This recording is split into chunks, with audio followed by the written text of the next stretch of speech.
So this is you. I think you're pretty comfortable with the mic, right? Never seen one before. When's the last time you did a podcast? I'm on podcast every week. I'm on YouTube. Well, that's your interview show that you do. Yeah. What about someone interviewing you? Maybe 7-8 months ago. Really? Yeah. Okay. There's a guy in Crown Heights who wants me to do it also. I haven't got a chance to get out there yet. The Clippy and Clappy show? Yes. I didn't know. That's what I call it. Who else in Crown Heights is doing interviews these days? You know, at least worthwhile ones. I had a non-religious guy, I think, from Texas who was a fan of my show, so we did a podcast with him. Really? Yeah. Have to find it. The truth is, you've been doing podcasts for 40 plus years. Correct. And, you know, we just caught up now. The whole world has caught up to you. Right? I'm saying. Yeah, true. Everybody got into the radio business, so to speak. Exactly. I mean, you've been doing since 45 years, 1981. 45 years. Yes, August is our 45th year. 45 years doing podcasting. I think you're the longest running podcast ever. I don't know, ever in the Jewish community for sure. Definitely in the Jewish community. Definitely for sure. Yeah. The regular community? Maybe. I don't know. Well, Larry King is not alive anymore, so. Have you ever met him? Maybe once. Okay. And you're still doing this with a full head of hair, but I'm very impressed. Very, very. So you're saying this is not stressing you out, this world, you're saying? No, not at all. Okay. If you don't like what you're doing, you shouldn't be doing it. What made you go into podcasting? I love interviewing people. Uh-huh. And from a marketing perspective, it really works well. So we got to get you on real radio. Oh, yeah. You can't compare podcasting to real radio. Real radio is exciting. It's the live adrenaline rush. Adrenaline. It's different. It's a whole different ball, but it's also more disciplined. And speaking of discipline, yeah. I will tell you that it's been a minute since I've prepared extensively for an interview. Yeah. I think the last one I did was Jonathan Pollard. Oh, Jonathan, he's a good guy. Not that I'm comparing you to him. Yeah. But as a reporter for over 40 years, I had to give a little bit of respect. And I did do a little bit of research in terms of, we're going to do this. We're going to get it right. I'm going to go into my AI world. Have you been using ChatGPT, Claude? I use the one from Open. I use a different one from Microsoft. They have one that's, I think, even better. Really? Yeah. Okay. Do you still have an AOL email address? I do, but I don't really use it. I use my Gmail. I'm trying to age you and see like how much. I keep the AOL because some people, believe it or not, find me on AOL. Well, the one thing that got me is when I went into Claude, which is the new ChatGPT for me, at least. That's what I'm using these days.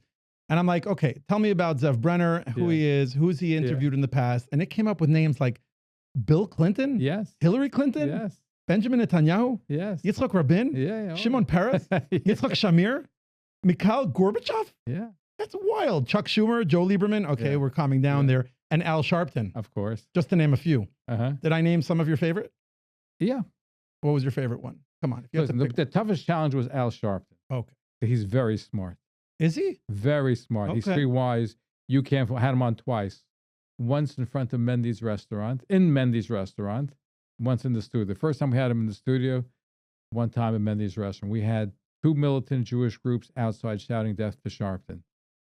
He didn't trust Hashgacha, wouldn't even drink a glass of water in the Mendy's restaurant. When you say Hashgacha, I'm being sarcastic. No, he did. He thought someone was poisoning him. I wouldn't. He didn't say so, but he didn't even have a glass of water. That's pretty fascinating. Yeah. Is there anybody that you interviewed that you would want to interview again? Well, I'm sure there must be some. Like who comes to mind? You have to think. I would have loved a longer one with Mikhail Gorbachev. Bill Clinton, I'd love to get him again. Hillary Clinton, wouldn't mind having her again too. So much to talk about. I mean, that was your history. For some reason, it didn't bring up Flatbush Girl. Well, Flatbush Girl, yes, that should bring up Flatbush Girl, but she's been on quite often. It's been quite an interesting adventure with you and her. I was listening to it one Saturday night because you do it live at midnight, which is a great show, by the way, great program. You. And somebody called in and was talking to her and like knocking her and like, pushing her down. And she's like, I recognize your voice.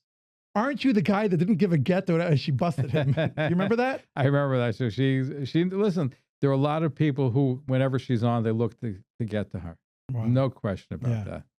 Okay, we're going to get started. So I thought that was part of it. Everything's part of it. That's a pre-event. I just want to first welcome back everybody to the None of Your Business podcast. I'm your host, Michael Greenfield. Hopefully, Ushi will join us in halfway through the podcast, and that might happen. So if it does, we'll just pause for a minute while he gets in here. Thank you to all our subscribers, all our comments, all our growth. It's been a fantastic journey so far. Today we're joined by none other than Zev Brenner, a journalist of journalists, the podcast OG. That's what I'm going to call you. You know what OG is, right? Oh my God. You're learning. You're learning. You're picking up quick. We are sponsored, of course, by the Prime Source production team. If you have a nursing home, assisted living facility, hotel, you're spending money, you want to know how your cost is doing, you want a health checkup, contact Prime Source today, and we will evaluate your costs free of charge. We are doing amazing things together, Zev, because I've seen you at events and I've seen you at situations where you're rubbing shoulders with some of the top leaders of political world, influential world. There's so much that I want to uncover, so much that I want to get to. I think the first thing I want to do is really take a step back and find out who the heck is Zev behind the radio show. As soon as you find out, could you let me know? Well, let's take a step back. Where are you from? Where are your parents from? Where did you grow up? Tell me a little bit about your history. So I grew up in Borough Park and Flatbush. Okay. Okay. Two great neighborhoods. Not the same neighborhood today as was when I grew up, but that's now it's where I grew banks up. and pizza shops, right? Bank and Stiebels in Borough Park, right? Okay. So you grew up in Borough Park, lived in Flatbush. Lived in Flatbush. Where are your parents from? So my father was born in New York. He's actually from East New York. Went to Chaim Berlin, Pitkin Avenue. Wow. I didn't know Chaim Berlin started on Pitkin Avenue. Stone and Pitkin, if I remember what he spoke about. I'd never been there. And when after he passed away, I saw his yearbook. Rabbi Aaron Lichtenstein was in this class. He never mentioned that, but he was in this class. Wow. In Chaim Berlin. Wow. Tell me more. And my mother was a hidden child during the Holocaust. My grandparents fought in the partisans fighting the Nazis, and they came to America after the war. And then we were, I guess, an immigrant family after the post-Holocaust. I grew up in Borough Park, went to Torah Semis. In Borough Park, went to Torah Vadas. Went to Mir Yeshiva. When it was in Williamsburg, Torah Vadas, or Brooklyn? Brooklyn. Flatbush. Ocean Parkway. Off Church Avenue. Yes. Wow. I mentioned Mir Yeshiva. I also mentioned Yeshiva Eastern Parkway. So I got around. You did your time in Brooklyn. I did my time in Brooklyn. I had paid my Brooklyn dues. After I got married, moved to the west side of Manhattan. Where's your wife from? She's from the west side. Oh, okay. Yeah. All right. So what do we know about her? Has she been in the public spotlight with you at all, or? Yeah, she's done a show for on our network for a while. She's a public speaker. She's a lecturer. She ran together with Ari Klein, a peer of Minyan, and she writes and she teaches and she's very much involved communally. Beautiful, beautiful. What else you got going on in your family? The kids, the grandkids. I mean, forget everything else. It's the grandkids. That's really the special things in life.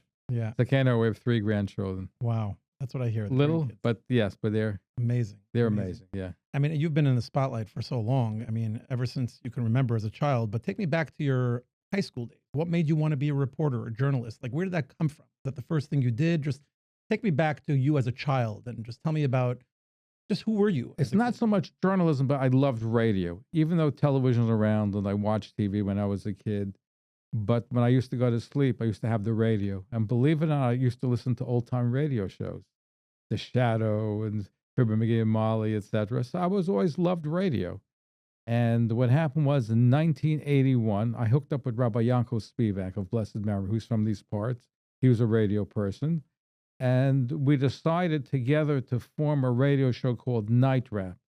Now, in 1981, there really wasn't a lot of talk radio. Call-in talk radio, even less.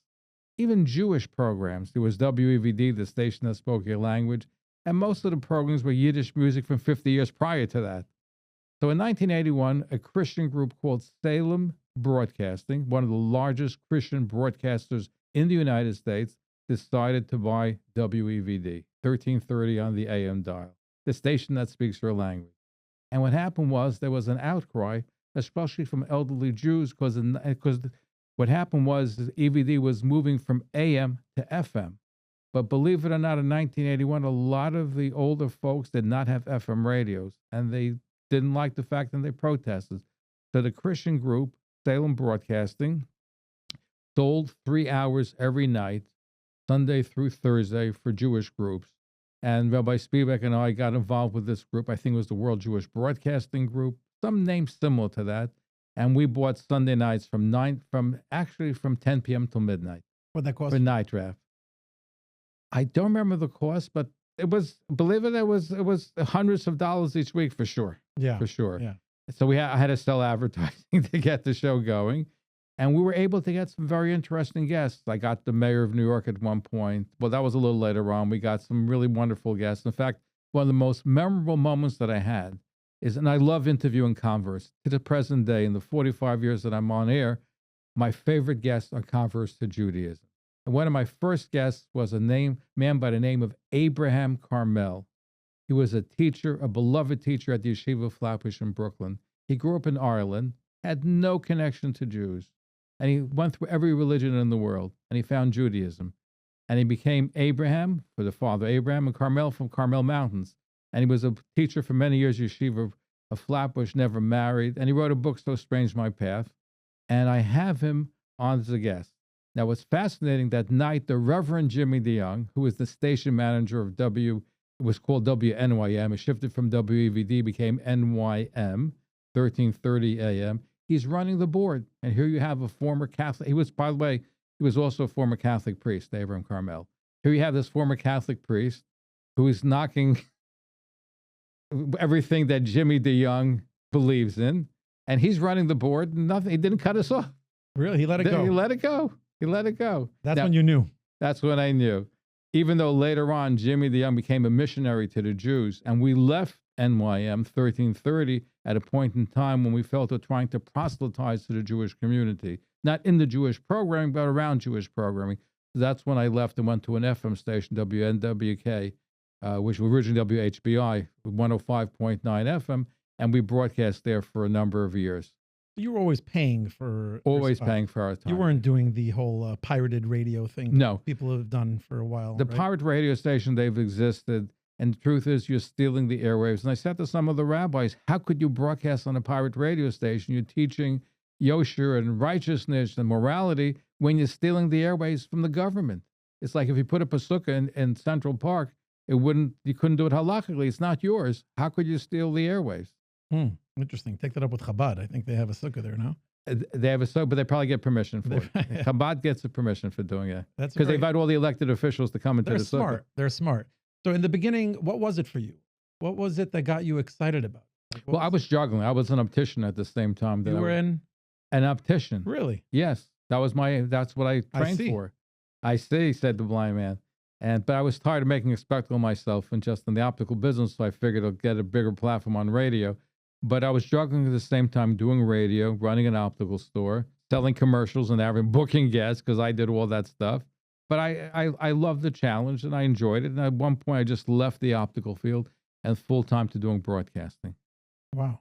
Amazing. So when you decided to do this and you went into this whole process, like what led you to getting to Bill Clinton or Gorbachev or these types of guests? Like who was your first guest where you're like, oh my God, you were nervous. I can't believe I got this guest. We got Bill Clinton. He was running for president. Was that the first ever, like? The first time he ran. So he ran must have been 1983, 84, if I remember correctly. So I called and I said, we are the leading Jewish, in fact, we're probably the only Jewish live talk show anyway. And they wanted to reach out to the Jewish community. So I got an interview with Bill Clinton. How was that? Fantastic. Now, let me tell you a quick story about Bill Clinton. Bill Clinton is charismatic, and he promised me that he would release Jonathan Pollard if the circumstances warranted. He never lived up to the promise, but I've been the first person to ask him about Jonathan Pollard. But Bill Clinton was such a powerhouse. I went to his 50th birthday party after he was no longer president, and we're walking down the assembly line, and I shake his hand. I go, Mr. President, I don't think you remember me. I had interviewed you when you were running for president. I know wearing my yarmulke, so I don't know how many people at the yarmulke interviewed him. He claps my hand. Without saying a word, he looks at my eye and goes, buddy, I love you. I feel your pain. Whatever you want to feel, he's that charismatic. I've never felt anybody like that before. Wow. He's a powerhouse. The charisma is unbelievable. I actually was in a room once when he came to give a speech. He charges a lot of money to give a speech, and it was one of these big events. It's a presence that he gives when he walks in, and that's what you felt, I'm sure. But more so when he actually clasped my hand, the way he looked at he didn't say a word. Just the way he looked penetrated me. The way he grasped my hand is just, I've never felt anything like that. And I'm a person, I'm a guy, I never felt anything like that before. And from then till now? So I saw him again. I didn't feel the same thing when I've seen him in events, but I would love to interview him again anyway, because I think he certainly was dynamic, smart, brilliant. I'm curious, what would you ask him? What was that one question that you want to ask him? Well, I want to talk to him about Jonathan Pollard. Okay. I want to follow up on my original Sure. question. I want to ask him about his dealing with Arafat, because he blamed Arafat for the breakdown of Camp David and the peace negotiations. So it's fresh in today's day and age where you have to put the blame on the terrorists and not put the blame on Israel. And even Hillary Clinton spoke out after October 7th in support of Israel. So that's a major thing. We got to say thank you to those elected officials that didn't buckle the trend and just follow the crowd. I'm disappointed Bill de Blasio, former mayor of New York, was a great guest on my program, come out talking about genocide. Shocking. We're living in a scary world right now when it comes to. Well, politicians will follow the way the wind blows, but we got to work on them to come back. They have to do tshuva. You're saying it's possible. It's possible. It's not out of conviction. If it's out of conviction, listen, Mayor Mamdani is out of conviction. He hates Jews. He hates Israel. You're not going to change him. He grew up, his parents are this way. He's not falling, the apple's not falling far from the tree. But someone like Bill de Blasio, who was a great friend of the Jewish community, now he's just put his finger to the wind and said, I'm changing direction. He can change direction again. You're saying it's worth the effort. Absolutely. Interesting. But he's not running anymore. But I'm talking about a politician who changed because he saw the way the weather was changing. That's somebody you can reach out to. Speaking of change, I'm curious. So you've done so many interviews, 45 years, so many amazing people that we just mentioned. So a couple of things that I'm thinking about, and that's the research that I did here and the questions that I want to ask you is, first of all, have you ever been nervous when you were interviewing somebody? Oh, of course. Like, give me an example. First of all, in the early days, Rabbi Yaakov Spivak and I host the show together, Night Wrap. I think one night we got the papers mixed up. So I go, hi, this is Rabbi Yaakov Spivak. He goes, hi, this is Zev Brenner. So you're nervous. You're never sure what they're going to react. And listen, there have been occasions where a guest sounds fantastic, calls you up on the telephone. I want to be on the show. You put him on the show, and you're very disappointed. Give you an example. We interviewed the former director of the Federal Bureau of Investigation, the FBI. I figured, what a great guest. So we asked him questions. Whatever question we asked, he goes, yes, no. We had to cut the interview short because he's not giving you any information. Right. There's so many things that I can learn from you, to be honest. And I'm just in awe that you're sitting here with me. No, it's wonderful to speak. We have a great podcast, so thank you for having me on. Yeah, I appreciate that. And like I said before, we've been to events together and we've done some projects together and working with people. And I've always seen you in a positive light. And somehow you never got mixed into all the garbage. I feel like, as an interviewer, reporter, journalist, you were able to stay out of it. And I'm curious how. Like, how are you able to always remove yourself from everything that's going on and not get, entrenched in all the difficulties of what's happening in politics or the world around you? Well, I believe, and I put on people that I disagree with completely, but I believe as a journalist, as a broadcaster, people want to hear the other side. So people criticize me for having Ariel Sharon, right wing. I put on Shalom Aloni from the Knesset, one of the most left-wing members of the Israeli Knesset. She said to me, I've been brainwashed by the Israeli government. But my job is to put people on and let them speak. Even there was Colette Avital was the Consul General of New York. Actually, she got spit upon after one of my shows at the Israeli Day Parade the next day because of something that was said on my show. But I believe that let's have the dialogue, have them come on, and let people talk to them, challenge them. But we have a rule. You can ask the toughest questions, but you can't be derogative. Once you start calling somebody a name, we have to terminate that conversation. Has that happened to you? It's happened when we cut people or where people were abusive. And I say you lose the argument. If you want to make a hard question, you want to challenge them, go ahead, go for it. But once you start denigrating them, calling them names, you've lost the battle, in my opinion. Yeah, no, I agree with that. Well, that's, I guess, you're living with a lot of rules in terms of your way of doing things. Has there been one that you stuck to mostly that, like, you would recommend me, like, as someone who interviews a lot of people? Well, again, if sometimes people go off left field, so sometimes you have to bring them back. Back to try, ask them a question and they go further away. You got to try to bring them back and say, listen, and get back. And I've been known to sometimes repeat the question in a different way. And so I could have been a lawyer, but you have to be able to bring people in because sometimes people have their own agenda. Right. And they come in and they want to, I'll give an example. One of my biggest stories in the last couple of years was the Atlantic City Pesach fiasco. Okay, there's been many Pesach fiascos. This one is a doozy. One of my bigger, hundreds of thousands of views for this one. What happened? Somebody's running a Pesach program. About 2 weeks before Pesach, he announces that he's been phished. The hotels told him to send money to a different number. He sent the money to a different address. And when the hotel asked him for money, he said, I gave it to you, and they canceled the program because money was stolen by somebody else who pretended to be representative of the hotel. That was his story. His story. Yeah. So we put him on. And so people kept calling in that they were ripped off for the last 8 years in different programs that he ran. And he claimed that, that he's going to sell the food half price that he bought. He never bought the food. The whole thing was a scam, in my opinion. He said the FBI supposedly was involved, but they weren't involved. And we had him on twice. We did 3 shows about it. And one of the shows that we had, the phones were ringing off the hook. I have to tell you, it was such a crazy, crazy night. It goes back 2 or 3 years ago. And we had a lawyer on. He promised to take a lie detector test, which he never took. And he was showing, since we're also on YouTube, he was showing documents on YouTube supposedly to back up his case. But people who freeze the frames found that he owed the hotel money, that he was trying to present it differently. And what happened was he hung up in the middle of the show because we challenged him and people kept calling in. He just hung up in the middle of the broadcast. Wow. The second time that we had him on. So he thought he was going to run one over me. He was going to outscream me. He was hostile to me. And the truth is, once you're hostile to a host of a show, it's a very big mistake. And I said from the beginning, we'll give you a fair chance to explain yourself. That's no problem. But he came on hostile. Once his hostility came because he wanted to ram it down my throat, his perspective, and we didn't let him do it. Wow. I'm learning a lot from you in terms of you as a person and you as also an interviewer. So one of the things that's really it's glaring is the fact that you have this demeanor that you're able to push people's buttons to a certain point. And no kidding, why they get upset or frustrated, because you're saying it so calmly and you're telling the person that they're wrong or you're challenging them. People tend to get frustrated, right? When you're telling them the truth and you're calling them out. But you have a great style of doing so. So I've noticed that you started this YouTube live channel. How long ago did you start that thing? I think about a year or 2 ago. So did you have to change what happened with you? Let's go back a little. Okay. So you're in the 80s. You're doing this with Rabbi Spivak, and you're having this talk show, and you're getting Bill Clinton on, and he comes on, and it's getting you more popular.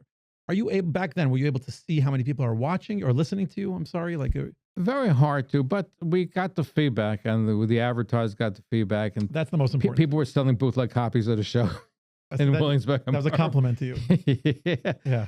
So I mean, people know the program. Even today, people remember growing up. How many people told me I grew up listening to your program? I'm Muncie, so people say, "Oh, I listened to your show," or "I grew up listening to your show." And it's nice to see that the whole generation. So you're paying for these, hourly rates type of thing to get on the program, right? When was that transition that you went from, let's do a show for an hour or two to, okay, this is what I'm doing full time. You left optometry. What was that like? Tell me. Well, first we did a 2-hour show from the get-go. Okay. So we needed time to explore and have guests, etc. I was juggling being an optician. At some point in time, Rabbi Spivak left. So I took control of the program. We changed the name to Talkline. And I was juggling, and it was just hard to juggle, so I decided to do it full-time. The truth is, I enjoyed this much better. I came to meet some of the movers and shakers. We're also able to make a difference. I'll give you an example.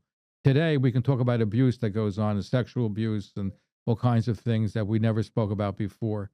But in the 1980s, I did a show with Sovri, support of Orthodox victims of rape and incest.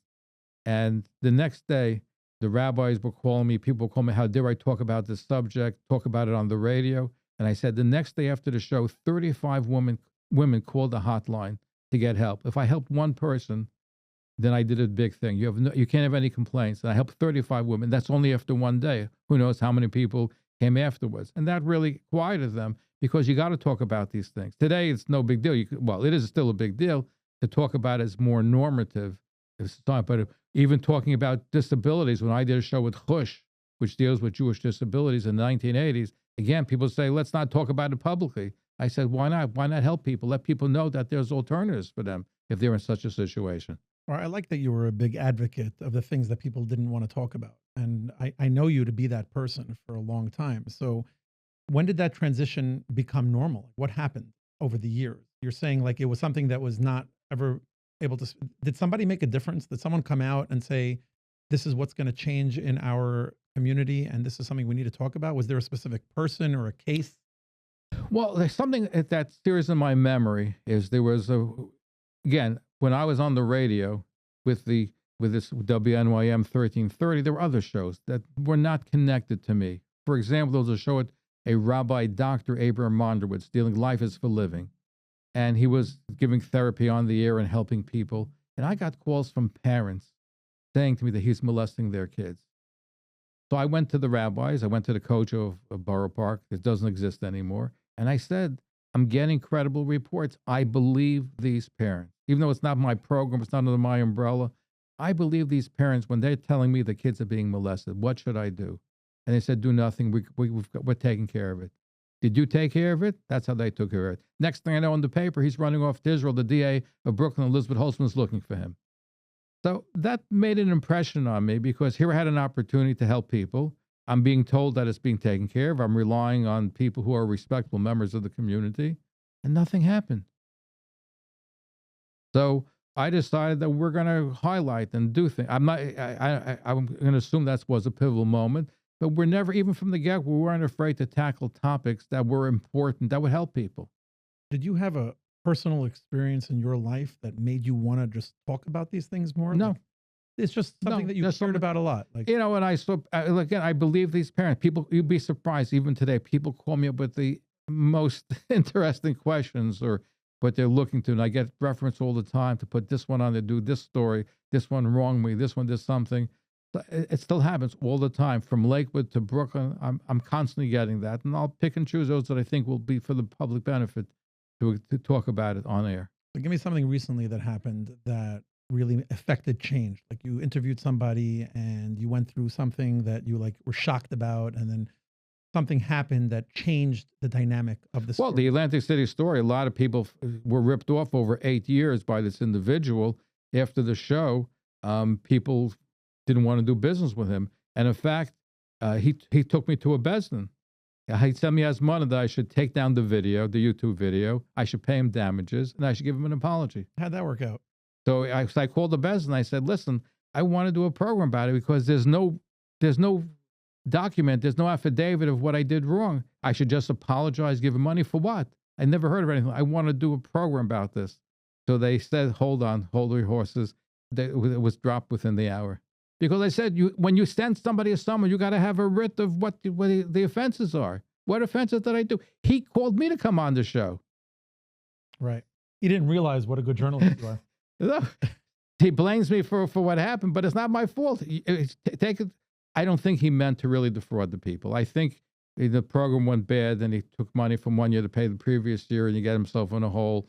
And I think he ran out of money because he didn't order the food, in my opinion, for the Passover program.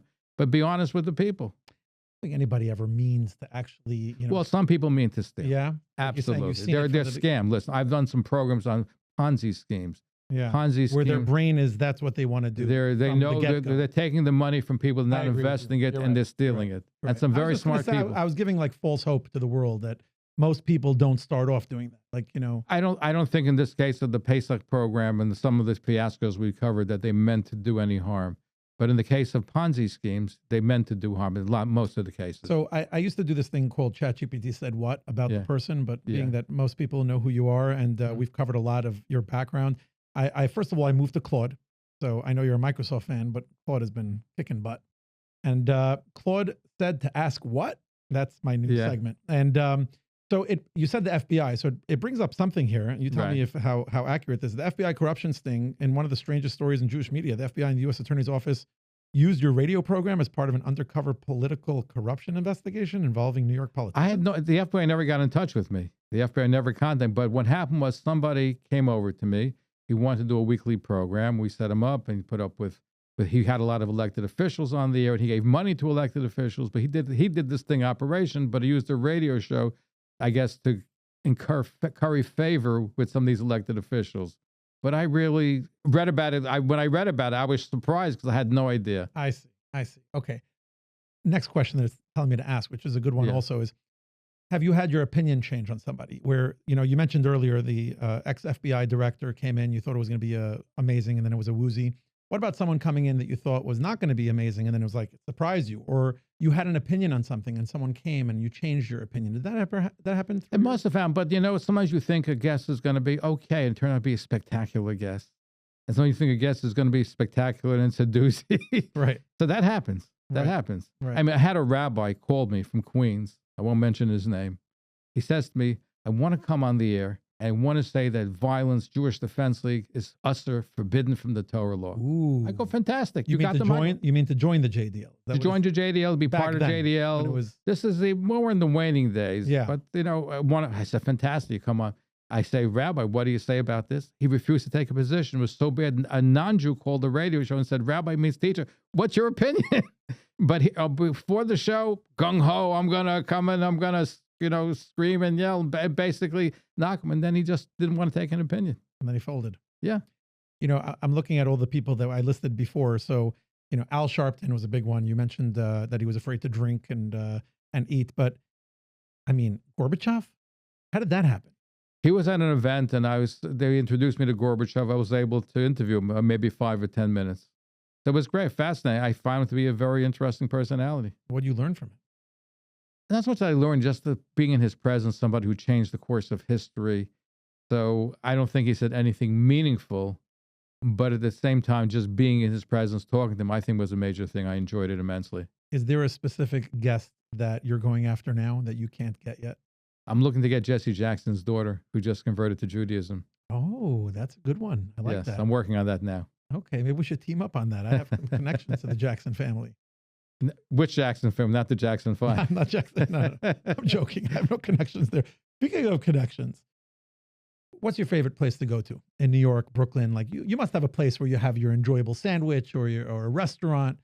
I love Italian kosher foods. So okay. Yeah, so I've Where gone do you to. Haven't gone recently, but I know there's some Italian kosher restaurants that moved in Brooklyn to Manhattan, I believe, and other places. So I'm going to try them out. Are there places that you can get into that I can't? In general, like what any restaurant you can get in, they're going to be. You mentioned your name. I'm talking about in general, like an event. Are you official reporter? I'm official with press. So you can press credentials. Yeah. How does that work? Because I went online once. Yeah. I got to be honest with you. I did this like a few years ago. I wanted to go to an event, and someone told me just be a press. Yeah. And I'm like, how could you be a press person? He's like, you go online, you fill out some form, you pay $500, and there you go. You get your reporter badge. Sure enough, I got my reporter badge. Yeah. But then I realized that calling the place in advance and telling them that you want to come is not as simple as just getting the reporter badge, right? So how does that process work for you? Well, first of all, when you say reporter's badges from the New York Police Department? No. It was nothing. Okay, so it was a website. So I have an NYPD. I wasted $500. Yeah, you get it for free. Right. Okay, thanks. So you have the quick credentials. You have an NYPD what? Press card. Oh, I see. So that gets you what? Access to what? I can cross police lines. I get into different events.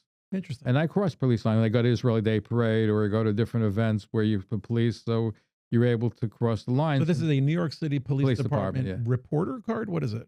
Yeah, or a press card. A press card. Even when I went into the White House to the Hanukkah party for the president, I was able to use that, to help me get into the... You've done that more than once? I went once under Obama, once under Donald Trump. Wow. Which one would you say was your favorite? Well, Donald Trump was more interesting, but Obama had it was a fascinating to be there. And Tell me about it. The lamb chops are terrific. They shech them. They slaughtered them just that day, so it's terrific. The food is great. Really? Yeah. Why do they do that? Just for the high level of quality? It's very good. Listen, it's the White House. You got to have great quality. Sure. Wow. Okay. So you had good food. Good food. But it was not some very interesting people that are there. I love going to the event, not only because the event is such a great one, but to meet and network with people, and you get to meet some fascinating people. I'm curious, I talk about this a lot because I go to events and networking events all the time. And I always talk about how to meet people and how to say hello to them and what to say and like the icebreaker. So when you meet somebody that you like want to meet, right? Like you go to an event, you see the person over there down the road and you're like, okay, I'm going to go to them. What's your opener? How do you start a conversation with someone that you if it's somebody that I want to meet, like an elected official, I'll say, I'll introduce myself, say who I am, say I'm with the largest Jewish radio and podcast network. We love to interview you. And most of the time, they're very friendly, very nice, and they'll give you a contact person, or they'll have an aide next to them that they'll put you in touch with, and we're able to get some very interesting people. But you're not always looking to interview people. Sometimes it's just a matter of a conversation, right? You're meeting somebody and you want to just get to know them. Most of the time, when I'm seeing them, when I go over to them, I have in mind that I want to interview them. Got it. And I guess it's a little different for you because you're doing it on the radio, so you can talk to people on the phone. You don't have to actually get them into a studio. Correct. Right. But we video. I see. So you're always able to get people around the world as opposed to sitting there. You don't do things in person mostly, right? Stop doing that. I used to do it in person. Oh, really? Yes. Okay. But it's just easier. Yeah. Yeah. So, but you meet somebody, you're telling them about your credentials and so on. But I'm just talking about in general when you meet somebody. How are you breaking the ice with them? What are the questions that you ask people when you meet with them in general? Personal. You know, some people are more personal than other people. Some people are very friendly. Yeah. I met who did I meet? The son of the Shah, very friendly, outgoing individual. What do you talk about? How do you get how is it going? What are you doing? You know, different things. You know, so it's some of them, like I said, are more outgoing than other people. Some people are more reserved. Yitzhak Shamir, very reserved individual, by the way. Really? I once had a Friday night dinner with him. Basically, his conversation was past the gefilte fish. Didn't have, but he was on with the Mossad. So he's much more reserved. It's much harder to get. Even though I did an interview him where he did speak nicely, but he's a little bit more reserved, a little tougher to do. Some people that are outgoing and ready to just keep on talking. I think we should be happy that he's a little bit more reserved. Yes, right? Like you don't want him being a blabbermouth in general. But it's better for me if they're a blabbermouth on the air. That's true. That's true. But has anyone stumped you, like in terms of having a conversation where you're like, oh my God, like. Now what? Like in terms of having a conversation with someone? I can't remember being stumped with somebody. No, the conversation keeps. Sometimes you say, "What am I going to ask next?" Because I don't read from a script. So basically, I'll have a pre-interview, have some idea with them beforehand where they're at, even though I know about them before I even conduct the interview, but just to get a feel for who they are. I got to be honest with you. I never read from papers. It's usually just questions on the fly. But like, I felt like I owed it to you. You know, just do a little bit of research and go through it. So that's why I have these things coming up here. So. You know, I just want to know, you know, I'm going through these questions here and some of them I'm really enjoying. So I'm going to ask it from straight up from here. So you interviewed some of the most powerful people in the world and must have been very exciting for you. And of course, you're used to it. But anybody that came on that right when they came on, like the second they started speaking, you're like, guy's full of crap. You know it already and you just had to go through it. I don't know if I want to mention any names. But it's happened. Well, let's put this. I once interviewed a borough president and what happened was we did a very nice interview, but there was a falseness to it where the aide said, you know, was chiding her boss for being a false individual because it comes on the camera everything is all smiles, off the air he's a different personality, like an Ellen DeGeneres type. Yeah, like you know about that the whole situation. It was mean to the people behind the scenes, but people. I was just surprised that one of the aides was just so negative about her boss. But here on the camera is so nice, and off camera is a whole different scenario. Yeah. So you changed from you're pivoting, I guess, because you started this live radio show program, and you're running it every Saturday night. I'm on every night. Oh, every night. Yes, I'm on. I do an interview. You do a YouTube live every night. No. That's what I meant. What happened is that I'm pre-taped, pre-record. I'm on every night on the radio for 1 hour. Saturday night I do a 3-hour block. The 3-hour block I do live, but all the interviews that I do pre-recorded is also on YouTube. I see. So everything can be every interview you do. 98% of our interviews are on YouTube. So you can always look at it afterwards. Correct. But the live one is Saturday night. Correct. All right. Just curious. Have you ever tried to get a radio channel? The answer is we did try. We did try to buy a radio set. We're looking at something right now. Really? Yes. And you think it's still worth it? Absolutely. How much does a radio channel cost? You have gone down. It used to be 30, 40, 50 million. Now you can get one $10 million, $8 million. Yeah. 1 second. Slow down. So on an FM or we're talking about FM? I'm talking about AM. Oh, AM. FM is still quite a bit more expensive than the AM station. You're saying the typical AM channel, if you wanted to buy, would be a minimum of $10 million? In New York, you can pick something up around that, in that range. Wow. It went down. It used to be some of the big stations used to be 30, 40, 50 million. Well, I imagine because of satellite radio and internet that the prices went down. But FM, you're saying, is still strong? It's still stronger as far as price is concerned. So that means a lot of people are still listening to the radio. By the way, podcasts, forgive me for saying this, and you have steady and staying power, but if you look at the numbers, radio outperforms podcasts. I think 81% of people tune into radio on a regular basis, especially drive time. Podcasts, there are 5 million podcasts worldwide. 50% of all podcasts get 30 listeners. Those are the numbers. Wall Street Journal, what every 3 podcasts. Congratulations to us. I think we're doing something right. So I'm saying, right, but I'm saying majority of podcasts don't make it. Interesting. So people say podcasts. So we do podcasts too, but listen, I save a lot of money if I just did podcasts and chucked the radio. But I lose most of my audience because my audience is still radio driven. Even though I do have a big have 2.9 million views on YouTube, 29 million impressions, which is great, but radio is still very powerful. You're obviously a numbers guy, statistics. You know, I did the research. I did the research. You have advertisers. Like, so is this something that you talk about in terms of, you know, what does it cost to advertise on your station? Like, is it like So we're very inexpensive. And we have, you can start off with a few $100s, but we throw in packages. We have an email social media blast of 70,000 people. We throw it in. We throw in interviews on radio and YouTube. Got it. So we work with clients. We have clients that are on there for over 35 years, like Quality Carpets of Brooklyn. Really? Yes. Quality Carpets of Brooklyn. You know what? Shout out to them, you know, because they deserve it. Absolutely. They've been a sponsor for that long. It shows that you're doing something right and they're doing something. And I appreciate that. That's good to know. And I guess they're your longest standing customer? They are the longest standing customer. Yeah. So they get some sort of discount. Yeah, they do. They might be listening. Yes, they do. Jews love discounts. Of course. You have to start higher, I guess, right? Is that so? When people are negotiating with you, I guess, when it comes people negotiate all the time. Yeah. Everybody looking to get a bargain of value, etc. So we'll work with them. We'll work with people. You know, I have a few more questions to get to, but I'm curious. I'm going to go off, this script here for a second. Yeah. So you're working with the Jewish community for so long, especially the Orthodox Jewish community, and you've penetrated into the Hasidic community, I guess, as well. Well, actually, that's been the Hasidic ultra-Orthodox community has been our base from the get-go.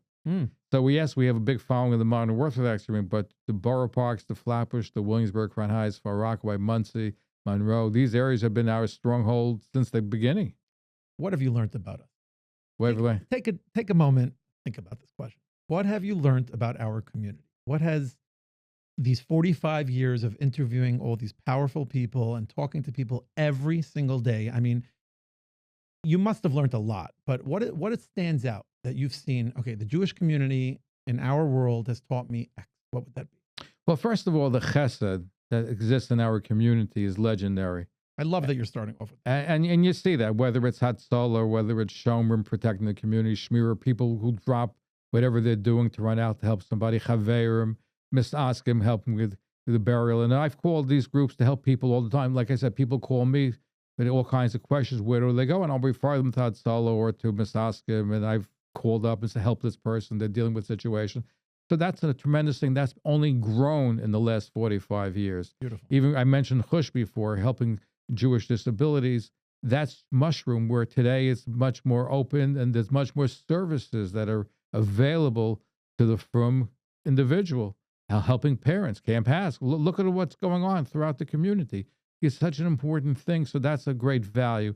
And the community has matured because you can talk about topics that you couldn't talk about 30, 40 years. And it's important because people are helped. I remember sitting with somebody who was molested. He was a former chassid with a payas and the whole works. But by the time he got to my studio, he was wearing earrings and, the necklaces, and unfortunately committed suicide at some point. These people are troubled. And we have to deal with some of these problems. And we're dealing with more today than ever before. Can we do more? Absolutely. But we've matured that we're able to deal with these things. And I love to see more Hasidic guys in politics. We're seeing that. We need more involvement.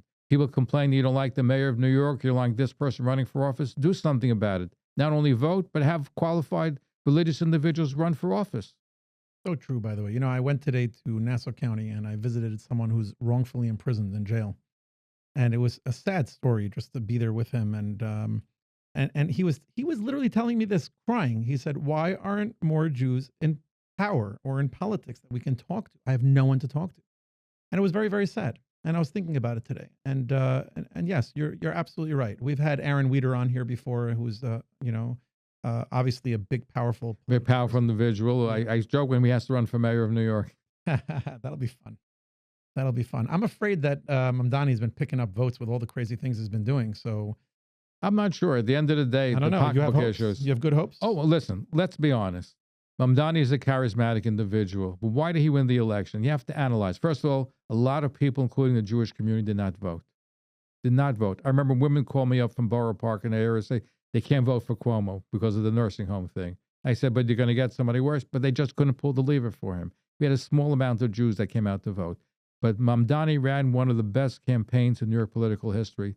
Cuomo ran one of the worst campaigns in New York. So it's not a great surprise. And the fact is that we have to mobilize, and we're talking. My daughter has been involved in politics in New York and Manhattan. She mobilized the rabbis on the east and west sides, the shtibels, to get out to vote. And Micha Halpin won because of the Orthodox vote. And it was a very tight race. That's what we got to be doing in Brooklyn. More of that. More people registered to vote. More people participating. There's now movement for civic engagement with high school kids, with yeshiva kids. We had on Shmuley Hartstein. We just had him on last week, too. Look at that. We should share each other's guest list, by the way. He's terrific. And the UJ Federation is supporting. We did a feature with UJ Federation. They realized that. You know, you can get a registration form at age 16. Every yeshiva, every shul should be giving out registration forms. Not just before they all year long. Encourage people to register. Encourage people to vote. I'm asking people to take the Chai Pledge. He had 18 people to vote. The Chai Pledge. New thing you came up with? Came up with the Chai Pledge. Okay, say it. What is the Chai Pledge? Chai Pledge is that you commit to get 18 people to vote. That's it. That's it. Simple. Not asking for money. Just get 18 people. Get your friends, your relatives. Get them to vote.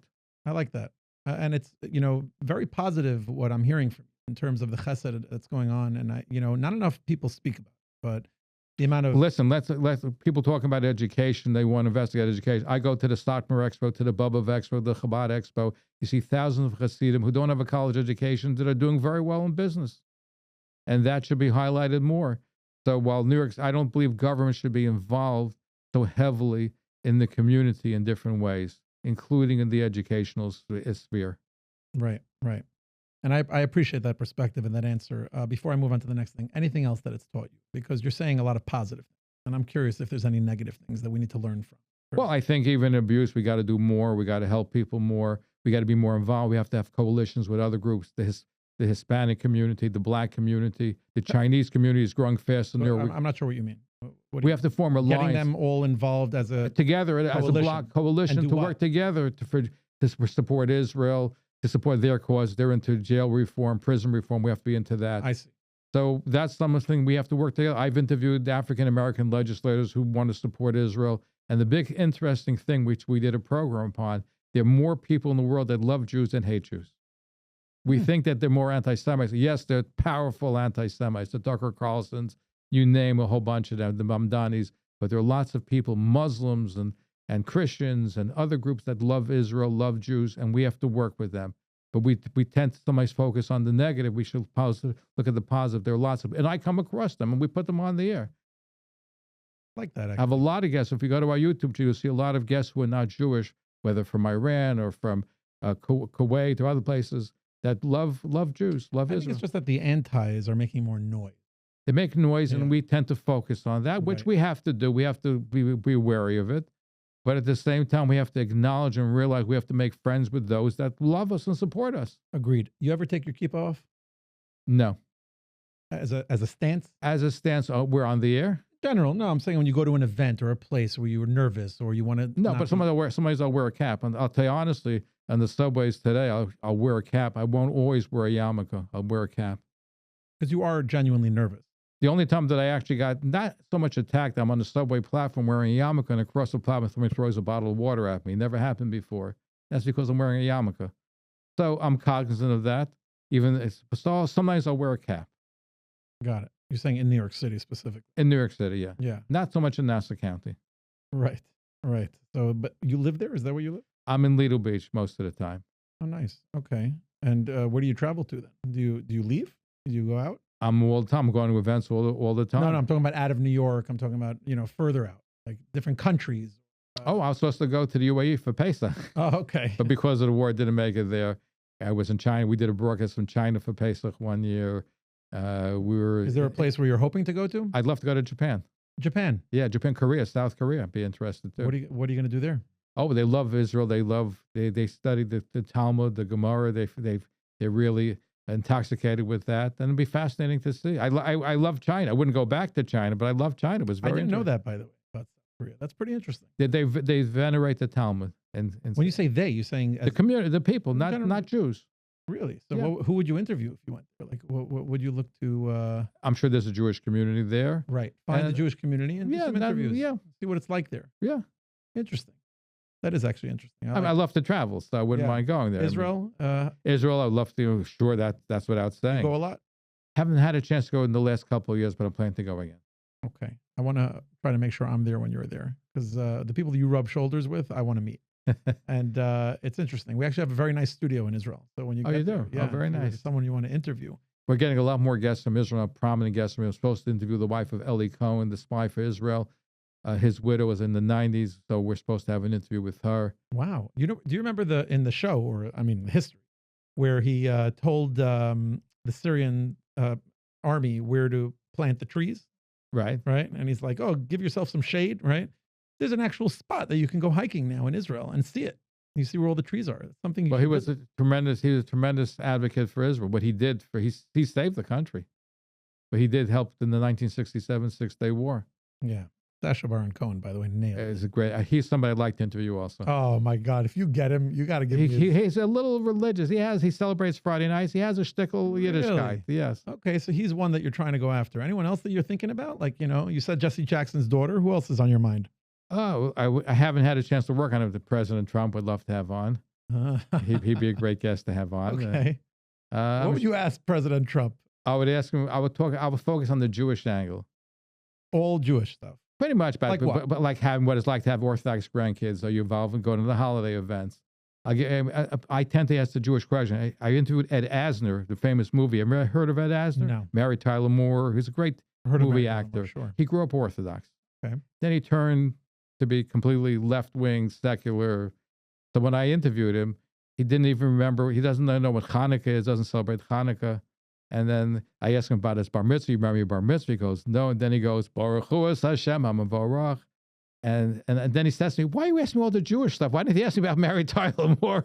I said, but that's what I'm interested in. Everybody asks you about Mary Tyler. I want to ask you stuff that nobody else is asking. I want to talk to you about your Judaism. You write it in your book about growing up Orthodox. I read his book, and he talks about being Orthodox. And I think after his father died, he gave up being religious and he completely chucked the religion. I mean, completely.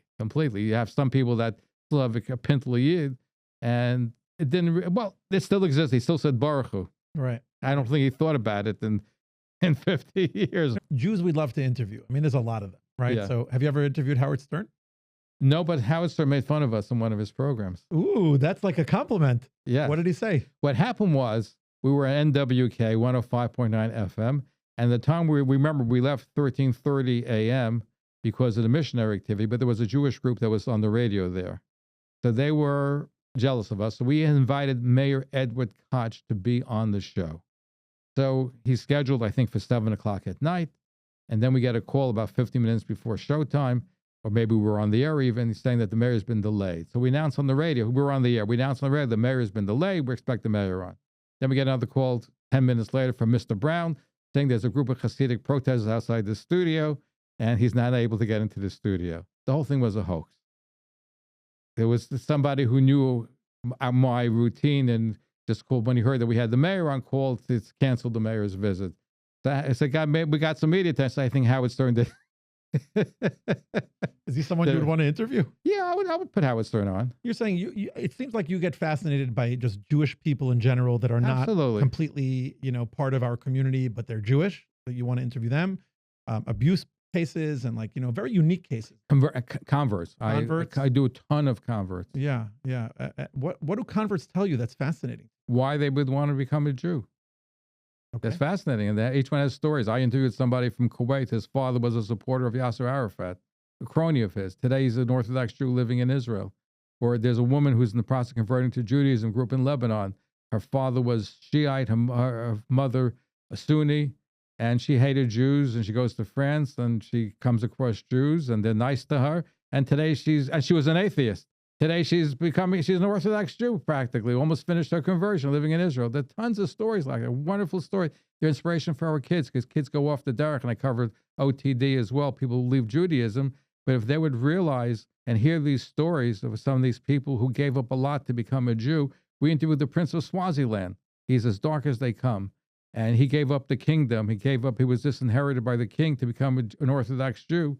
He speaks Yiddish like a Litvak. Beautiful Yiddish. I loved that interview with him. I have to find this somewhere. Well, my best convert story, there was a man, a hip-hop artist, Yosef Robinson. And I brought him out to Young Israel of Long Beach to speak on Shabbos. And And what happened was he gave up being a hip hop. He didn't like the lifestyle, and he felt there was no meaning, even though he was making a ton of money. And I brought him to speak at Young Israel of Long Beach. And there was an African-American custodian of the shul, and he listened to the speech, and he loved it. And he says to him, I got to ask you a question. Are you out of your freaking mind? You gave up the money to be with these people? You gave up the women to be with these people? Are you out of your mind? What's the matter with you? And they're having a conversation back and forth. And Yosef Robin says, I was kidnapped by God. That was on Shabbos afternoon. That Thursday, he's in Flatbush on Avenue M and Ocean Avenue. There's a liquor store there. And he's there with his girlfriend who's in the process of converting to Judaism. And a gunman comes into the store and he protects his girlfriend. He got shot and he gets killed. So people were at a loss. People were saying Kaddish at Young Israel of Long Beach. And here's the beauty of our people, is his grandmother was from Jamaica, Queens, and she wanted to be buried in Queens, but not in a Jewish cemetery in her backyard. 10 white Jewish men from Young Israel of Avenue Y who didn't know Yosef Robinson, at their own expense, flew to Jamaica. They fasted. They went to where he was buried, and they put a fence and consecrated a Jewish cemetery for him. Name me another group in the world that do something like that. Fantastic story. Sad story. Yosef Robinson, the fact that he gave it all up because he wanted to be part of the Jewish people. But look at what happened. That 10 white, people accuse us of being racist. 10 white Jewish men make $1 million to go at their own expense and travel there to consecrate a cemetery. That's a wonderful end of a very sad story. That's the kind of stuff that I love. Wow. I mean, I've seen you get passionate about things, but this really this wakes you up.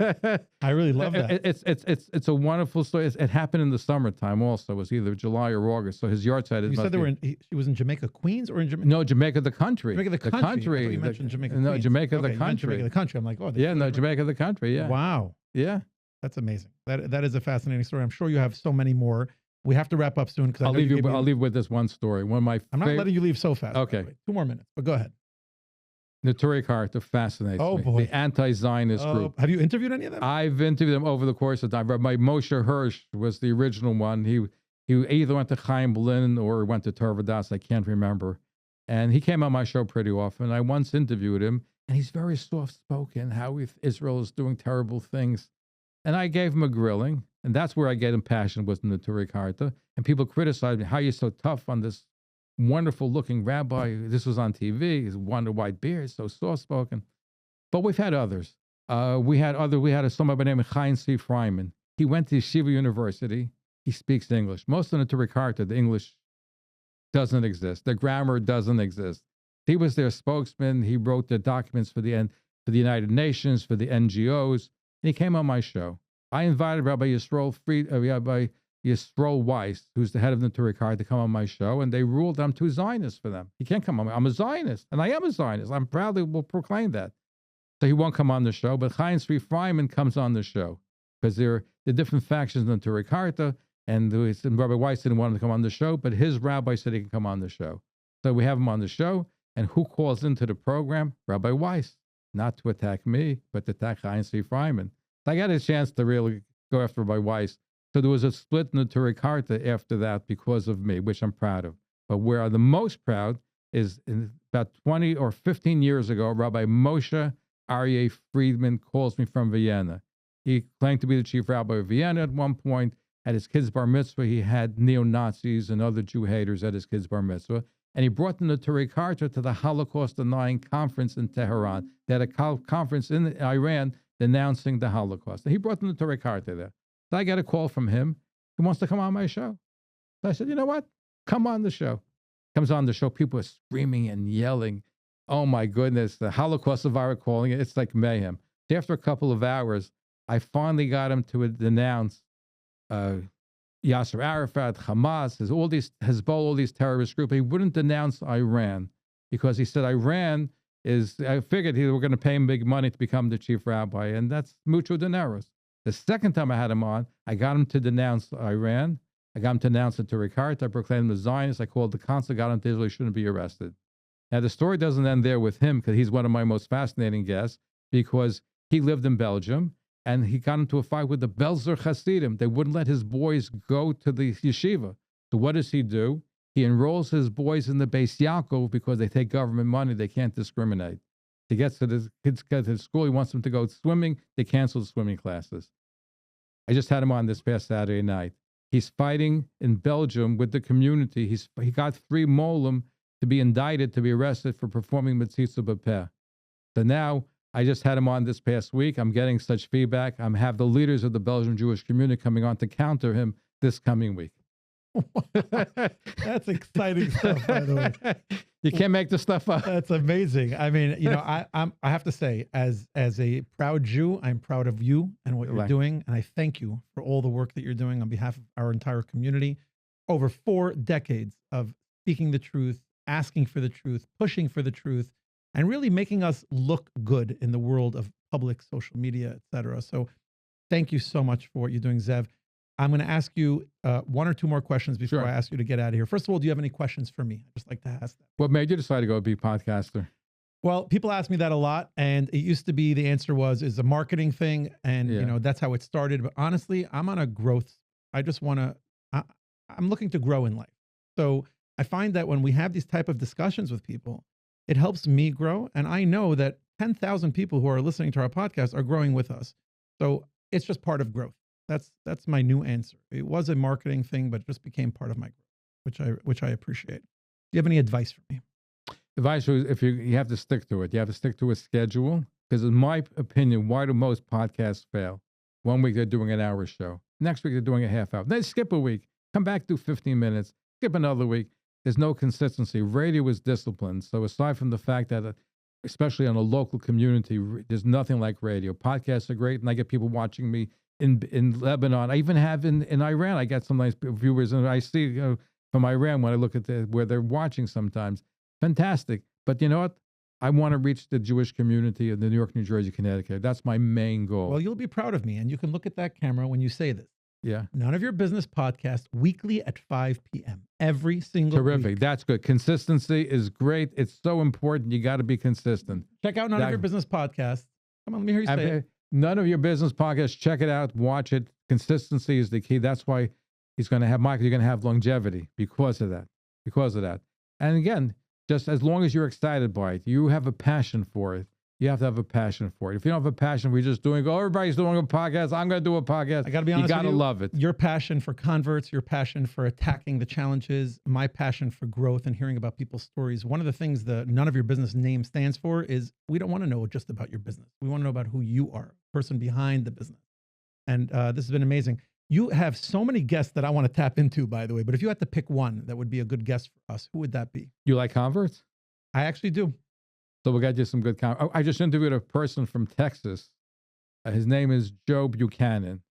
He is a Jewish singer in Texas. He grew up not knowing a Jew, nothing about Judaism, marries a woman. After marriage of 12 years, he discovers that she's Jewish. He becomes a Jew. And he's now singing L'Chadodi and all kinds of Jewish songs. I was just with him at an event in New Jersey just last week. I had him on as a guest. So they're fascinating people like that. I have to tell you, I was in Israel recently. And Rabbi Harry Rosenberg, he introduced me to this little community. It's Moshav State Trumot.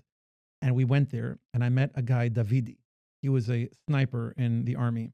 And a Catholic woman from California, just something spoke to her. Non-Jewish woman, something spoke to her. She came down, and she was treated. She's a massage therapist, and she was treating soldiers during the war, during the whole process. They fell in love, and they got married. And she's trying to convert, and she can't. Why? Because there's a whole thing in Israel where if you want to convert, they're always skeptical about it. Right.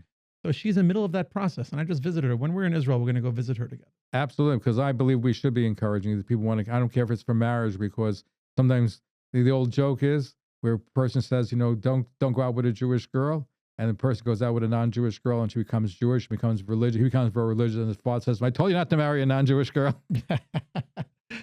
Zev, this has been such a delight. I really appreciate it. I know you have to go, and giving me an hour is more than I can ever ask for. I appreciate that. I hope to have you back again, and maybe we can do other stuff. I know we talked about it a lot. I want to see you on the radio. You have a face for radio. What? What would you recommend that we do on the radio together, huh? Well, I think doing your own weekly show would be great. The same that you're doing, you have a different one, you do call-ins, which is great. I tried it. I did a Motza Shabbos Melava Malka radio program for like 2 months. Yeah. Week after week after week before the podcast. Yeah. I did a LinkedIn Live. We tried a lot of things, but podcast works well for me. I like the one-on-one interviews, and especially something like this. And nothing compares to just having you in front of me and really getting to know you and feeling your energy. So I really appreciate it. Appreciate all the subscribers, all the comments, all the followers. Thank you, everyone, for joining our podcast and being part of our growth. And people check us out on YouTube. Zev Brenner on YouTube. You can catch us. You can have our schedule when we're on. We're 24 hours a day. You already have 20 million followers. Give me a minute. I'm joking. You can have an hour. Thank you very much, Zev. I appreciate it. It's a wrap. My pleasure. Thank you.